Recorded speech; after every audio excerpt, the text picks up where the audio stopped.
Bienvenue à tous dans cette review d'Ikoria pour le standard. Je m'appelle Eloi, joueur de Magic depuis 22 ans et je suis accompagné aujourd'hui d'Arias. Comment tu vas, Arias ? Eh ben écoute, moi ça va très bien. Donc pour me présenter, je suis un joueur Magic assez récent, depuis moins de 2 ans. Vous m'avez peut-être vu déjà notamment au Faceit où j'avais fait le top 8 qui avait eu lieu au mois de décembre, donc Faceit France. Et sinon je joue beaucoup en compétitif, j'ai déjà fait 2 fois le GP Lyon et je m'intéresse surtout énormément au standard et un peu au pionnier. Voilà, donc a priori on va bien se compléter. Ouais, je pense qu'on va bien se compléter, tu nous serviras d'expert pour les formats un peu plus anciens, les standards anciens où je ne jouais pas encore, et plutôt moi pour les nouveaux standards. Avant tout aussi, on voulait vous prévenir de 2-3 choses, bien sûr. L'analyse qu'on voulait faire, c'est déjà pour ceux qui connaissent bien les cartes, qui connaissent déjà les nouvelles mécaniques. Il y a déjà assez de matière sur le site de Wizard d'ailleurs. Voilà, on voulait surtout vous approfondir un petit peu tout ça et vraiment rentrer dans les détails. Nous avons aussi privilégié l'info sur l'esthétisme. Effectivement, vous verrez peut-être un petit peu moins l'image de fond et vous aurez des slides un petit peu chargés. Mais vraiment, c'est pour comparer au maximum toutes ces cartes. Bon, ce qu'on va faire, c'est qu'on va faire un état du standard et voir ce que les cartes vont pouvoir apporter, quelle mécanique, essayer de réfléchir plus en termes d'archétypes que d'analyser les cartes une par une en essayant de les noter de manière individuelle. Parce que Magic, toutes les cartes elles interagissent entre elles. Et donc ce qu'on va essayer de faire, c'est beaucoup plus ça que de noter les cartes individuellement. Donc on commencera par comparer les types de cartes clés avec les cartes qu'on utilise déjà et voir s'il y en a qui vont les remplacer ou pas. Ensuite un petit peu parler des cartes hors catégorie. Ensuite on va parler des apports des archétypes existants, des anciens archétypes. Est-ce qu'il y en a qui vont peut-être ressurgir un petit peu ou pas. Et ensuite un peu tout ce qui est nouveau potentiel. On finira par l'analyse des nouvelles cartes, un peu build around comme on dit en anglais, à fort potentiel, et surtout notre prédiction du top 10 des cartes les plus impactées, et aussi bien sûr celle du top 10 des plus impactantes de ce nouveau set. Tout d'abord, on va commencer par faire un état du standard et qu'est-ce qu'on doit garder en tête tout au long de cette analyse. Et vraiment, un des points clés de ce standard, c'est de tricher sur la mana. Ou en tout cas, les decks qu'on voit qui gagnent, ça va être soit Bantramp, qui va tricher sur la mana avec Spirale de Croissance, Témur Réclamation, qui avec Réclamation va juste avoir 2 fois plus de mana par tour, ou les decks agressifs qui vont jouer avec Humbercleave, et qui vont donc essayer de tuer très vite en trichant sur une carte très impactante. C'est ça, c'est comme Get Rich or Die, c'est cheat on mana or cleave quoi, c'est un peu ça. Ouais, exactement. Et il y a un peu Rakdos Sacrifice qui, entre guillemets, on pourrait dire qu'il triche pas sur la mana, mais vu qu'il va beaucoup sacrifier, ramener des créatures et profiter de ses effets gratuits, il le fait aussi. Et donc jouer des cartes pour 1 mana, jouer une carte à 1 mana, à 4 mana, jouer une carte à 4 mana et faire une seule carte par tour, c'est pas suffisamment puissant dans ce standard pour réussir à s'en sortir. Il faut vraiment faire des choses beaucoup plus puissantes que ça. Voilà, que fait la police ? On ralentit tout, comme il dit, Teferino, où on est pris la main dans le sac, quoi. Voilà, c'est un petit peu les deux polices de ces cheat on mana et de cet Humbercleave. Et surtout, qu'est-ce qu'on n'oublie pas, Marin ? La carte clé un peu de tout ça en ce moment ? Gust, qui, on va le voir, Aether Gust, qui va devenir limite encore plus fort, ou en tout cas qui va rester aussi forte en attrapant toutes les cartes vertes ou rouges, et tous les jeux jouent du vert ou du rouge, soit pour agresser, soit pour ramper. C'est ça, comme maintenant on a une extension avec des wedges, c'est-à-dire du tricolore, on va avoir encore plus de nouvelles cartes bi et tricolore, et donc forcément avec du vert ou du rouge à l'intérieur, quoi. Alors on va commencer bien sûr avec ces nouveaux lands qui sont magnifiques. En tout cas, c'est les seules cartes où je vous ai mis un peu les illustrations alternatives. Pour commencer, ces trilands, ils ont une grande copine. C'est Nissa, car ils ont le type de forêt pour 3 pour parmi 5 d'entre eux. Et exactement. Donc, on va rajouter du vert en plus. Voilà. Est-ce que tu penses du coup qu'ils vont être pris au-dessus des temples pour tous les jeux qui jouent Nissa et des temples en ce moment pour fixer ? Dans Sultai, je pense que oui. Après, tout dépendra du jeu en fait dans lequel on va se situer. Dans Témur, par exemple, les temples sont assez importants pour filtrer, donc je pense que ce sera un équilibre à trouver. Peut-être pas en x4, mais en x2, x3, très probablement. Ok, il nous reste un petit land de incolore aussi en rare. Moi j'y crois pas trop. Honnêtement, parce que quand on compare à Ark of Furaska qui a été un peu joué avec Golos, en fait c'est des lands où on va s'en servir si on ne fait rien de notre tour et on va avoir du mana up pour garder de l'interaction. Et c'est typiquement quelque chose qu'on va utiliser dans des jeux contrôle, et le jeu contrôle aura très rarement une créature avec un 4 de puissance ou plus. Certainement, le château bleu est quand même au-dessus de ça quand il va falloir un petit peu faire du card quality. Château bleu, château noir, ça reste meilleur reste meilleur que ça, ouais. Maintenant, on va parler des spots removal. Alors, on a une excellente carte qui est Heartless Act. C'est vraiment excellent comme removal, et on n'en avait pas en ce moment au standard de removal à 2. Ça fait partie du tout de cette grande tradition du removal instant noir pour 1 et noir. Maintenant, il faudra voir un petit peu dans ce nouveau standard, est-ce qu'on va avoir plein de créatures avec des marqueurs ou pas.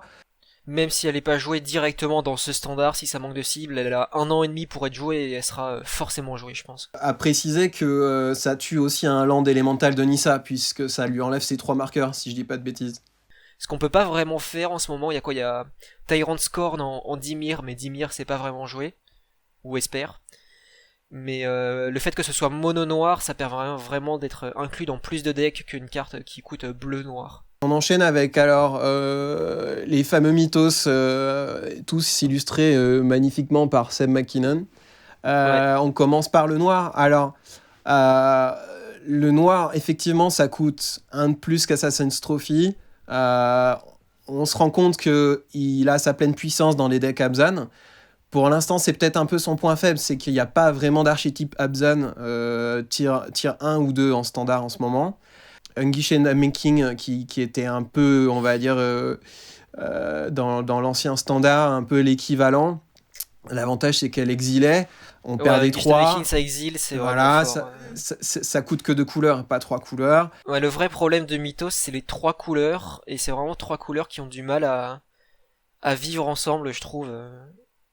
Et si on n'utilise pas le bénéfice des 3 couleurs, on préférera jouer une Murderous Rider que ça. Ensuite, Dire Tactics. Même si on ne joue pas humain, ça semble jouable.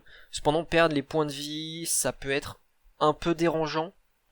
Mais ça exile. Donc la carte est vraiment bien designée, je trouve. Elle est vraiment intéressante comme carte.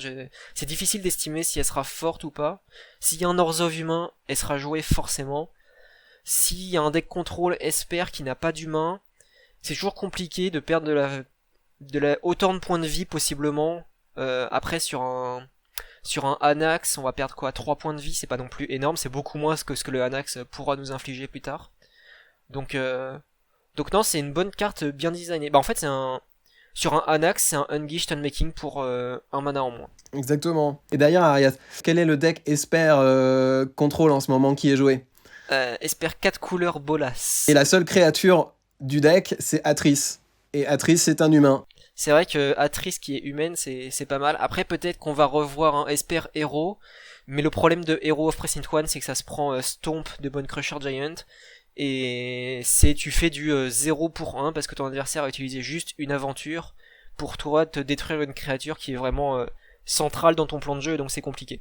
À souligner, c'est que dans l'état du standard, on a vu que Gust c'était la carte la plus forte certainement actuellement, et que justement les couleurs Esper c'était les couleurs qui n'étaient pas touchées par Gust, donc ça peut être un avantage pour Esper aussi, pour essayer de revenir un petit peu dans ce nouveau standard. C'est clairement l'avantage du deck 4 couleurs Bolas qui profite de ça en ce moment. Pour finir, on va parler aussi un petit peu de Dirgebat.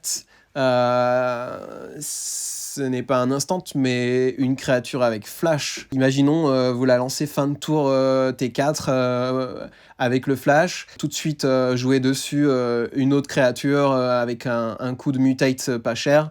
Détruire le board adverse. Attaquer, ça a quand même le vol. Je la trouve un poil cher quand même. 3-3 pour 4, ça reste relativement cher. Après, s'il y a un Dimir Flash qui est joué, on préférera jouer Murderous Rider, on préférera jouer Heartless Act, on préférera jouer des vrais removes, ou alors attaquer avec nos créatures, ou tout simplement contrer ce qu'on veut détruire, et pas jouer une créature à 4 mana qu'on doit mutate en plus derrière, donc ça fait vraiment restrictif, je trouve. On enchaîne un petit peu avec les pseudo-mass removal, hein, puisque dans cette extension, nous n'avons aucun vrai mass removal finalement. On a quand même Runius Ultimatum, qui est finalement une vrasse unilatérale. C'est un planar cleansing unilatéral pour un de plus et beaucoup plus coloré.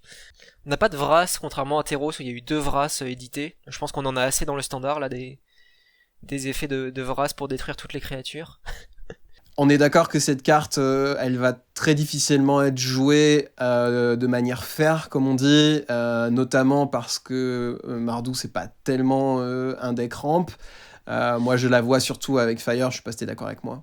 Je suis complètement d'accord, pour moi si elle est jouée, ce sera en side des decks qui jouent Fire et Fey of Wishes. Extinction Events, j'ai voulu la mettre aussi parce que je la trouve intéressante. Pour moi, c'est peut-être une carte qui pourra rentrer en side. C'est une carte, à mon avis, qui va être bonne dans certains spots, mais c'est trop méta-dépendant, quoi.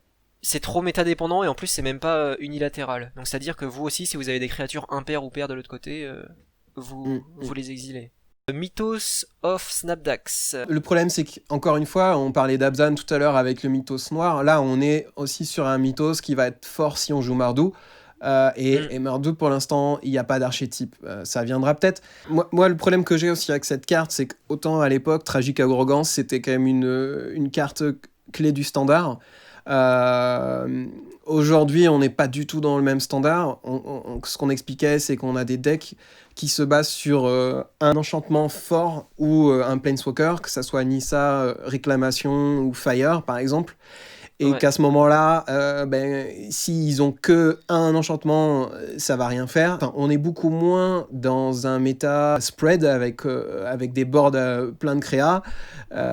Et c'est là où la carte serait le meilleur. Donc je pense qu'en ce moment, effectivement, la carte n'est pas jouable. Donc ensuite, Mythos of Vadrok. Alors cette carte, je pense qu'elle est intéressante, notamment dans un deck agressif. Ou pseudo-agressif, genre Jeskai Fire, où on veut passer par le board beaucoup de points de dégâts, parce que ça permet vraiment d'avoir un tour gratuit. C'est-à-dire que si on est à board contre board, on met un point de dégâts sur toutes les créatures adverses, on peut attaquer gratuitement et on ne se fera pas attaquer en retour. Pour moi, le souci, c'est que dans Jeskai Fire, t'as envie de curver.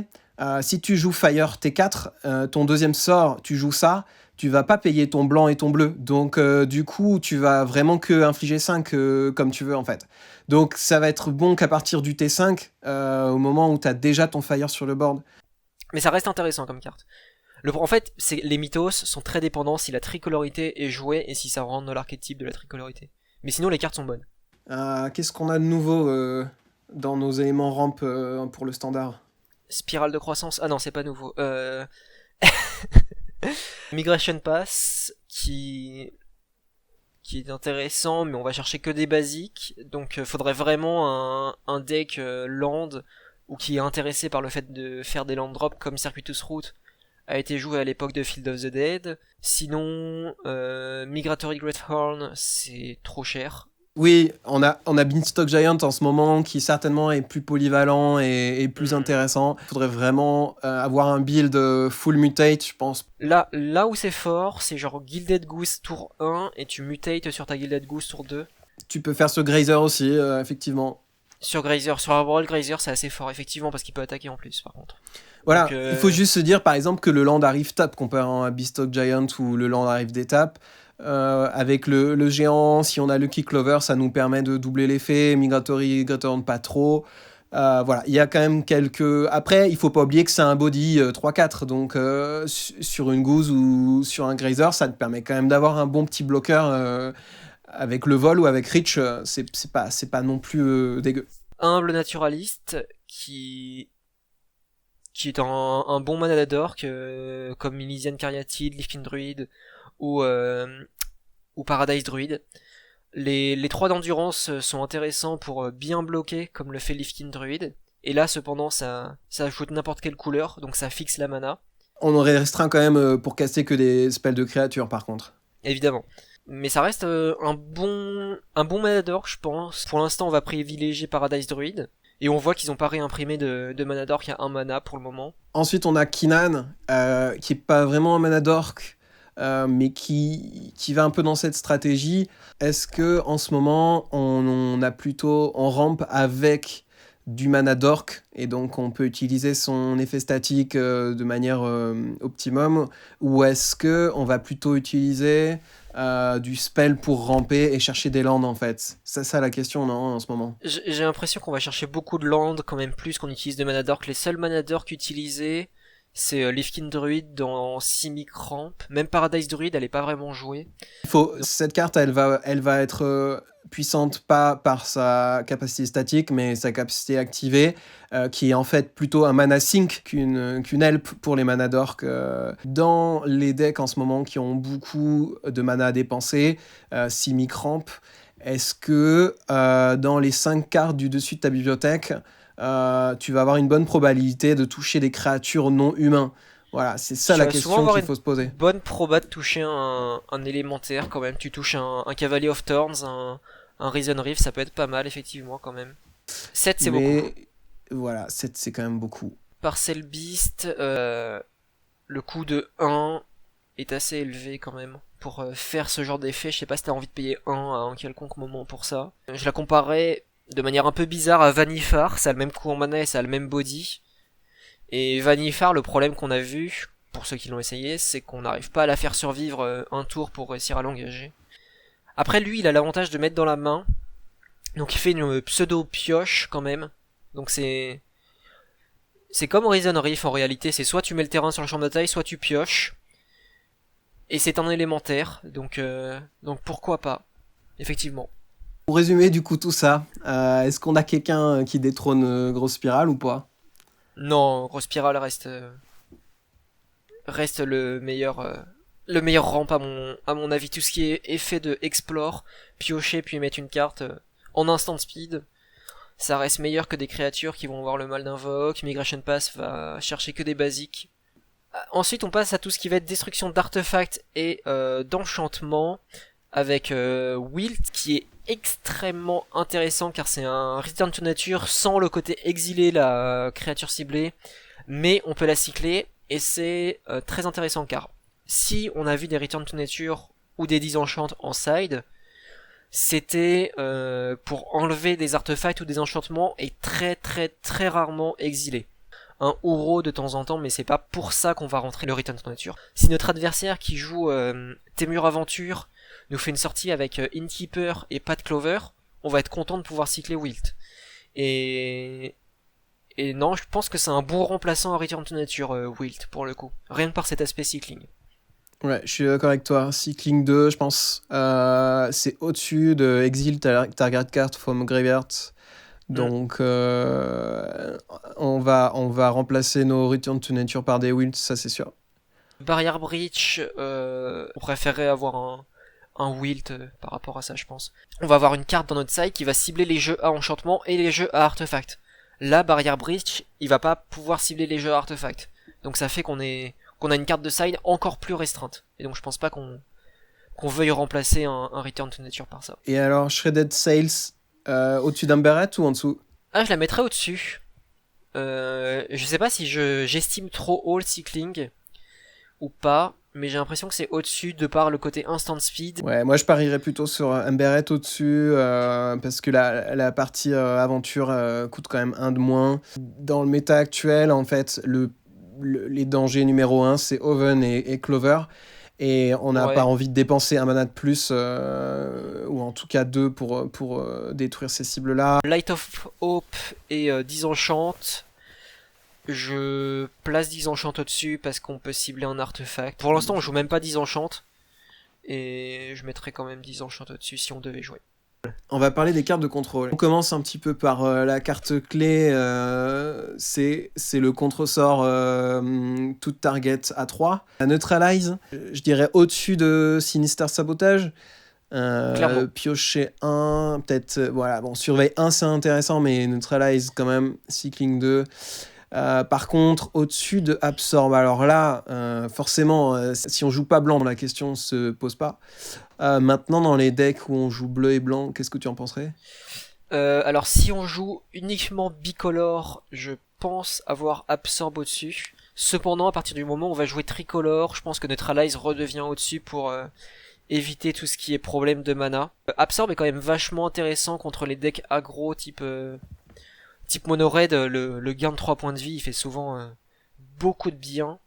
Surtout pour résumer, Arias, il faut pas oublier que Neutralize ne restera pas une carte morte si on a un TEF en face.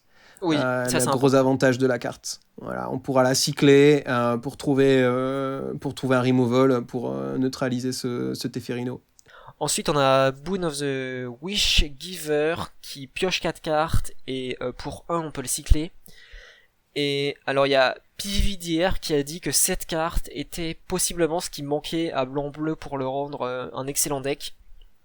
Car c'est une carte en early, c'est pour 1 piocher 1. Et en late game c'est un excellent top deck pour 6 piocher 4.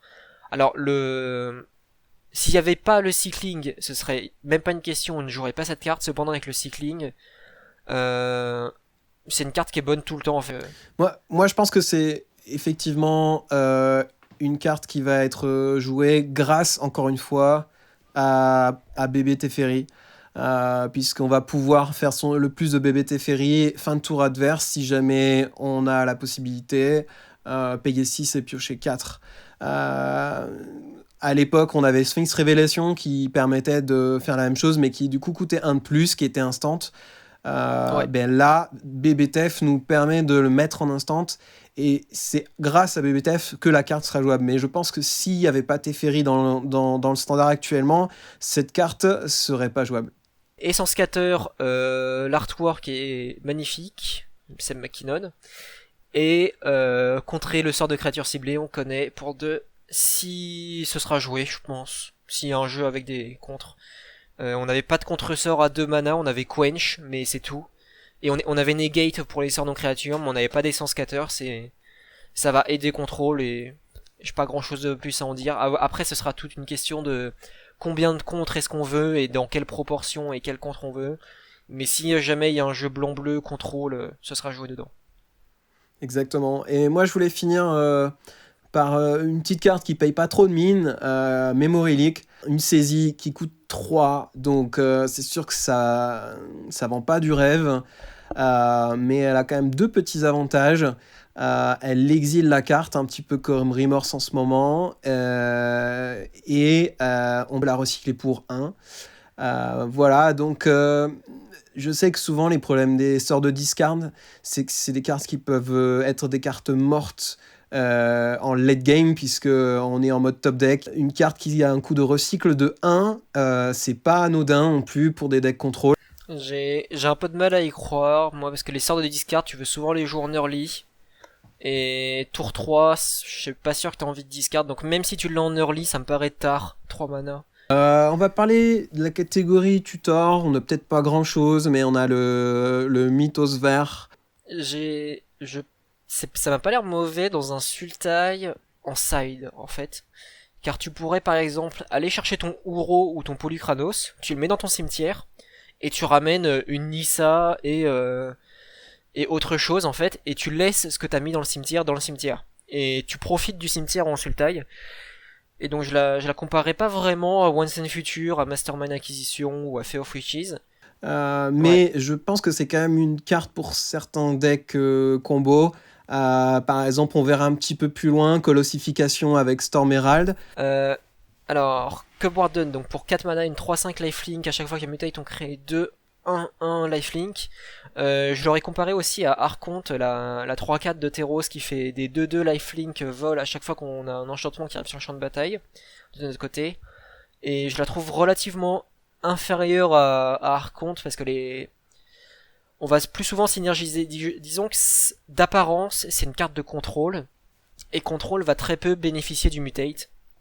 Et il va beaucoup plus bénéficier de la constellation d'Archonte, ou alors Tolzimir qui va permettre de faire un remove directement. Et face à Monored en ce moment, gagner des points de vie ça suffit pas. Si le Monored en face il a Humbercleave, que vous ayez 20 ou 40 points de vie, Humbercleave va suffire à vous tuer. Donc faut vraiment des removes, ou alors un Archonte qu'on va pouvoir nourrir énormément. Mais peut-être que c'est une carte qui pourra être jouée dans un deck tribal, peut-être, avec Kaira. Peut-être que finalement, mettre 2-2-2 avec, ça serait peut-être intéressant. Ensuite, je te propose de passer à Dranis Magistrate. Il ne bloque pas Chafour. Le chat peut très bien revenir puisqu'on ne lance pas le chat mais on fait une capacité activée. Et donc ça bloque pas Chafour, donc ça rentre pas contre Rakdos. Ça rentre pas contre tous les jeux midrange, donc il faudrait vraiment qu'il y ait un jeu Témur Aventure qui soit joué. Cependant, contre des jeux Song of Creation, le nouvel enchantement Témur qui nous fait discard de notre main, si jamais ce deck-là est tier 1 par exemple, Dranis Magistrate sera une vraie carte de hate, car si notre adversaire discard sa main fin de tour 4, on pose ça, il peut plus lancer de son cimetière ou de l'aventure, et il est vraiment dans le mal pour le coup. Bon, on va passer un petit peu aux cartes hors catégorie, rapidement. Brokos, qu'est-ce que t'en penses, toi? C'est très bon dans Sultai. Ça peut peut-être remplacer Polukranos, même s'il n'y a pas l'effet de fight, ou alors peut-être en 2 exemplaires.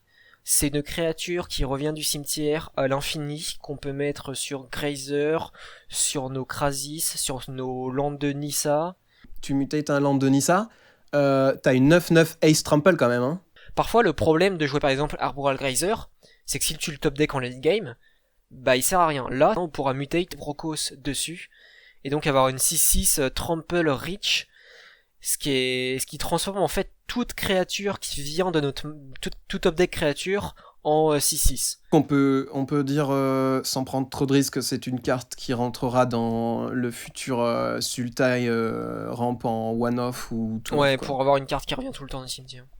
Cheville, je pense que la carte est intéressante. Le problème, c'est qu'elle fait pas quelque chose tout de suite quand elle arrive. C'est toujours le même souci. Le fait qu'elle ait Death Touch, c'est pas anodin non plus. Je pense qu'elle est bien d'être jouée aussi avec des sorts de fight ou des sorts qui font qu'elle va infliger des blessures à une créature.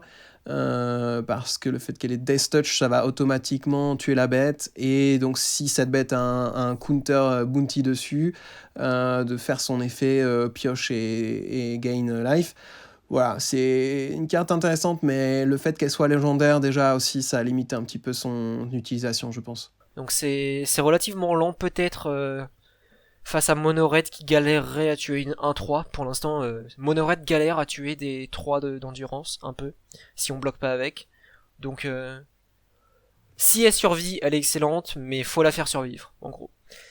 Ensuite, on a Snapdax, Apex of the Ant. S'il y a un mardu créature, c'est une très bonne carte. Après, c'est une 3-5 double strike pour 4. C'est un bon body. Elle est à la limite du construit. Ouais, c'est une carte avec un bon power level. Pour l'instant, on voit pas trop dans quelle shell elle peut rentrer, mais il faut pas la négliger. On verra avec le temps. Necropanther, ça a l'air excellent. En fait, dans un jeu très lourd en créature avec un peu de mutate par-ci par-là, il y a moyen de faire une vraie récursion du cimetière qui soit embêtante pour l'adversaire. Horse of Humain, tu pourrais pas mutate dessus, donc il y a un peu un côté anti-synergique de ce côté-là. Ouais, donc pour résumer un petit peu, moi, encore une fois, hein, toutes ces créatures dont on a parlé sur ce slide, elles se prennent Gust, à part Necropanther. Hein. Je pense que c'est pour ça aussi qu'on peut dire que c'est des cartes intéressantes, mais que pour l'instant, on voit pas trop dans quoi... Voilà. Si c'est pas des drops 1-2, j'ai l'impression qu'une créature, en ce moment, quand elle arrive sur le champ de bataille, faut qu'elle fasse quelque chose. Ok, on enchaîne avec les cartes hors catégorie non-créature. On a un nouveau mythos, le mythos bleu. Est-ce que tu penses que c'est au-dessus de Spark Double ou de Quasi-Duplicate qu'on a en ce moment? Parce que ça crée des copies de n'importe quel permanent, je dirais oui, clairement. Là, dans un Témur réclamation, ça nous fait une réclamation en plus si on a besoin. Mythos, t'es pas obligé de contrôler le permanent, donc tu peux copier un permanent qu'un adversaire contrôle, et ça c'est quand même pas mal. Ça nous fait prendre une menace adverse ou prendre un bloqueur adverse. Donc on lui prend une créature, on combat contre une plus petite créature, donc on fait du 2 pour 1 directement pour 4. Donc après, est-ce qu'on préférerait Vras ou pas, c'est la question, ou avancer dans notre plan de jeu. Mais la carte est très bonne, je pense. On enchaîne sur Keep Safe. Si c'est joué, c'est en side, et ça m'a l'air assez faible comme compte. Je pense que la carte est trop situationnelle. Ok, peut-être que ça va être très bon pour contrer un Casualty of War par exemple. On préférera toujours Itergus au-dessus qui sera beaucoup plus polyvalent. Et certainement, si le removal en ce moment le plus joué c'est quand même Elspeth Conquer Death, et malheureusement ça va pas fonctionner dessus, donc pour l'instant je pense qu'elle ne sera pas jouée. Donc Zenith Flare, oui, ça fait penser à Beacon Bolt. Alors pour moi, Zenith Fair, je pense que la carte est très intéressante. C'est pas tant, on faut pas l'utiliser comme un removal comme on a justement avec Beacon Bolt. L'idée de cette carte, je pense, c'est de faire du one shot, c'est-à-dire que Beacon Bolt, on va pas pouvoir targeter les joueurs. Ici, c'est any target, donc je pense que c'est vraiment une carte à utiliser pour tuer l'adversaire, qu'on va peut-être vouloir copier justement avec expansion et explosion. Ça va nous restreindre le build, il va falloir faire un jeu avec beaucoup de cycling, mais en ayant des synergies de cycling, d'automeule, on peut rester dans des couleurs G-Sky, contrôle, et peut-être avoir un jeu comme ça. Whirlwind of Thought, par contre, c'est excellent si on arrive à la mettre en marche. Donc c'est tous les enchantements à 4. À titre personnel, j'y crois relativement peu parce que des enchantements, quand ils arrivent sur le champ de bataille, qui ne font rien, c'est très dur en ce moment. Mais si on arrive à les mettre en marche, c'est excellent. Donc on va essayer de construire autour. Le souci actuellement, c'est que dans les enchantements en drop à 4, on va peut-être quand même préférer Fires, qui va finalement tout de suite avoir un impact, c'est-à-dire que le tour on joue Fires, on peut rejouer un drop à 4 ou moins. Si on a un moins de 3 de TF dessus, au final on va perdre un tour. Donc je pense que la carte pour l'instant est en dessous de Fire. Titan Nest aussi, alors c'est une carte pour laquelle j'étais pas très hype au début, et en réfléchissant, on se dit c'est quand même une carte qui donne Delve à tous tes sorts en fait. Ouais, et Delve, on sait à quel point c'est très très très très fort comme mécanique, un peu trop fort parfois. Et le fait d'avoir un jeu qui est très lourd en créatures, ça fait qu'on pourra lancer Titan Nest et rejouer une créature directement derrière. Donc contrairement à l'enchantement de Jeskai, là on pourra en profiter quasiment directement. Alors faut pas le jouer T4, mais tour 5, dès le tour 5 par exemple, si on a suffisamment de créatures au cimetière, on pourra le jouer et jouer une créature à 4 ou 5 de mana pour 1 en plus. Et donc c'est vraiment... Si on a un jeu qui cycle beaucoup de créatures, ou qui va jouer beaucoup de créatures, ou s'auto-meuler, il y a moyen de faire des tours très très forts avec Titan Nest. Ozolite et Crystalline Giant. Bon, Crystalline Giant, je pense que c'est pas jouable en construit, c'est trop aléatoire. Cependant, The Ozolite, je trouve qu'il y a beaucoup de choses à faire. En fait, dès qu'on va avoir un jeu qui va avoir des compteurs, on va en pouvoir en rebénéficier. Et le fait que ça ne coûte qu'un mana, ça fait qu'on peut le jouer sans perdre de tempo. C'est excellent. Et c'est quand ça quitte le champ de bataille et pas quand ça meurt. Donc les effets d'exil, Aethergust, Bounce Teferi, ça va quand même mettre les compteurs dessus. Bon, cependant, s'il y a Bounce Teferi, il pourra bouncer l'Ozolite. Exactement, mais après, c'est un Arthos qui coûte 1. C'est pas si grave que ça. Moi, je trouve que quand on regarde déjà les créatures qui sont jouées actuellement, on a quand même beaucoup de créatures finalement avec des marqueurs +1/+1, que ce soit Hydroid Krasis, Voracious Hydra, Pelt Collector, ou même dans d'autres couleurs, Dreadhorde Butcher. Les lampes de Nissa, très important. On peut aussi peut-être trouver justement une carte qui marcherait très bien avec, comme Soul Diviner, qui nous permettrait de faire de la pioche. Et si on va peut-être encore un peu plus loin, on pourrait aussi regarder les autres types de compteurs. Bien sûr, on va avoir tous les compteurs First Strike, Hexproof, etc. qui vont venir avec Ikoria. Mais dans le standard actuel, on a par exemple déjà Atreus, qui lui va faire des coin counters. Ensuite, on va passer aux ultimatums, donc que tout le monde connaît pour 7 mana, faire des trucs très très forts. Je pense qu'on sera à peu près tous d'accord pour dire que le Mardu est le plus impressionnant, en faisant une sorte de planar cleansing unilatéral. Et je pense que s'il y en a un qui est joué, ce serait sûrement celui-là avec Fear of Witches et Fire of Invention.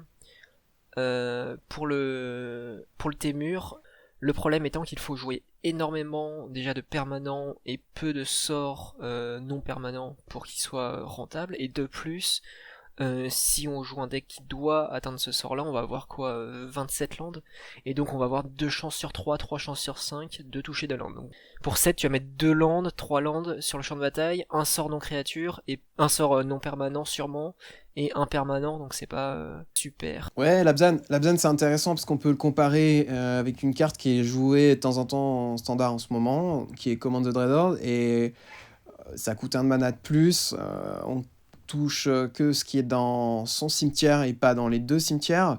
En soi, on perd pas de points de vie sur ce qu'on ranime.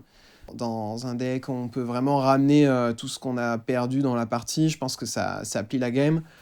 L'archétype qu'ils essayent de développer un peu en Abzan, c'est humain, donc peut-être ramener 2 ou 3 lords humains. Il faudrait qu'une fois que tu le castes, tu gagnes la partie, c'est-à-dire que tu remontes un sacrifice fodder, 3 Mayhem Devil, et puis tu plies ta game comme ça. Enfin voilà, faut en tout cas, je pense, trouver un build autour pour que à partir du moment où ça se résout, t'as gagné la partie en fait. Et idem pour le Sultai, je pense qu'il faut creuser autour. Mais voilà, ramener des grotons, un sanglier et une 16-16 indestructible, peut-être que voilà, ça peut déjà quand même faire pas mal de choses. Ouais, il faut trouver la combinaison des 3 cartes. Quelle que soit une des 3 qui te revient pas, les 2 font game, quoi, voilà. Ça c'est l'idée de... C'est très clairement World Day de telle manière à ce qu'on puisse faire une combo, ou en tout cas gagner sur le spot avec un Enrace Forerunner, un agent de traîtrise et une Liliana ou quelque chose comme ça. Et ensuite l'ultimatum Jeskai. Alors moi je dirais pas que c'est le moins puissant. Piocher 5 cartes c'est quand même assez énorme. Les 5 points de vie c'est négligeable. Donc c'est faire 5 points de dégâts, piocher 5 cartes. Exact. Et qu'est-ce qu'on dirait alors, Marin, pour résumer tout ça ? Pour résumer tous ces ultimatums, je dirais qu'ils se font contrer par une carte à 2 mana qui est jouée main deck, qui s'appelle Aethergust, et qui donc font qu'ils sont, encore une fois, si on ne triche pas sur la mana avec Fire of Invention notamment, ils sont complètement injouables, car tu passerais ton tour à te faire contrer par une carte à 2 mana, et on le voit déjà, Casualty of War face à Sultai, c'était censé être LA carte qui fait que c'est devant Bant, et pourtant les statistiques le montrent, Bant reste devant Sultai, parce que Bant peut gust très facilement ou contrer très facilement Casualty of War, ce qui fait que c'est pas un gros problème. Et donc on préférera jouer par exemple Command the Dreadhorde à Eerie Ultimatum pour justement ne pas se prendre gust, notamment.